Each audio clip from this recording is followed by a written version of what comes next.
Hello, everybody. Thank you for being here. Thank you so much. I want to thank the Senior Caucus. I want to thank the Veterans Caucus. I want to thank the Disability Caucus. I want to thank everyone who had anything whatsoever to do with this event. What a turnout, right? Thank you for lending your voice and your time to this event. This is what democracy looks like, right?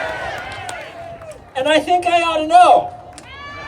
Because as Secretary of State, I like to say often and loudly that I am in the democracy business. And so are you. So are we all. And it's particularly important that we stay committed to the democracy business after the last 100 days, right? Now in Minnesota, we are very proud of our democracy, are we not?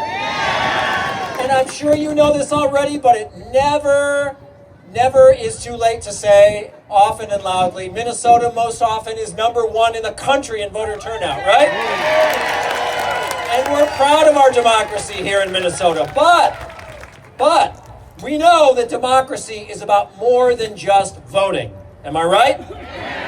Democracy is about dignity. Democracy is about our rights. And I have to say, the last 100 days in this country have not painted a pretty picture when it comes to some of our core rights. We have seen, for example, an assault on free speech. Now, I am old enough to remember, meaning I was around like 5 months ago. I am old enough to remember when we were told that we were going to usher in a golden era of free speech.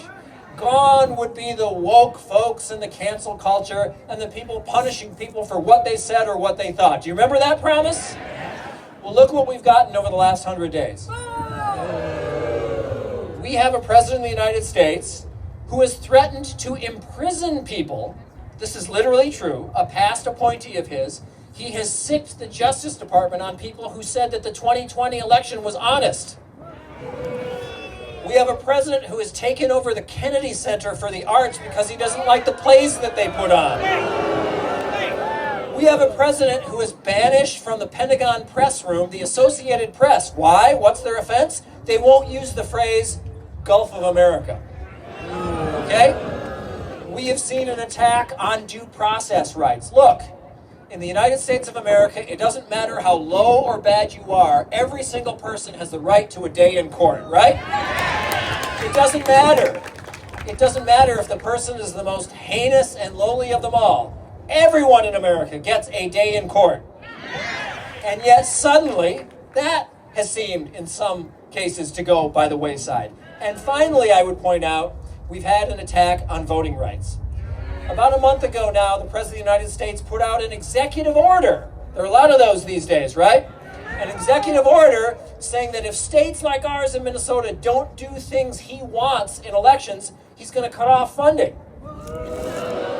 So we have gone to court. And we've joined with 18 other states, banding together to say, it's a power grab. It's an unconstitutional power grab. Do what you want in Congress, but don't wave a magic wand in the Oval Office and tell us what to do in the states on elections and then bully and threaten us with cutting our funding.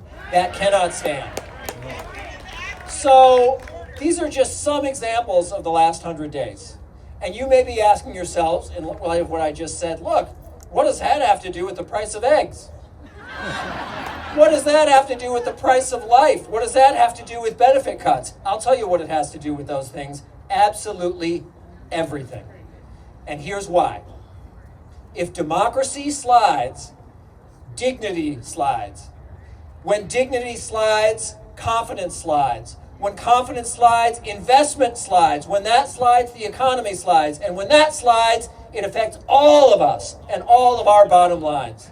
It's the first in a series of dominoes that could lead to a real, sustained economic downturn. That affects all of us, seniors or not, disabled or not, veterans or not. That's why I'm worried about our country in these last 100 days. So what do we do about it?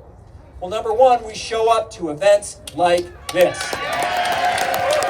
We use our voices. We use our voices to let people in power and let all people know that it's time to stand up. Will you continue to stand up? Yeah. Will you continue to step up? And will you do it beyond just the next 100 days? Will you do it over the next 200 days? How about 500 days? How about, if necessary, 1,000 days? We're on the right track. You give me cause for optimism. 100 days may seem like a short time, but it's enough time to do great damage to this country. Let's make sure that over the next 100 days, and the next, we limit and contain and hopefully reverse that damage. Are you with me? Yeah. Keep it up. Keep doing what you're doing no matter what everyone says. Use your voice. Thank you so much for showing us what democracy looks like. And thanks for being great partners in the democracy business. Keep it up. Keep it up. Thank you.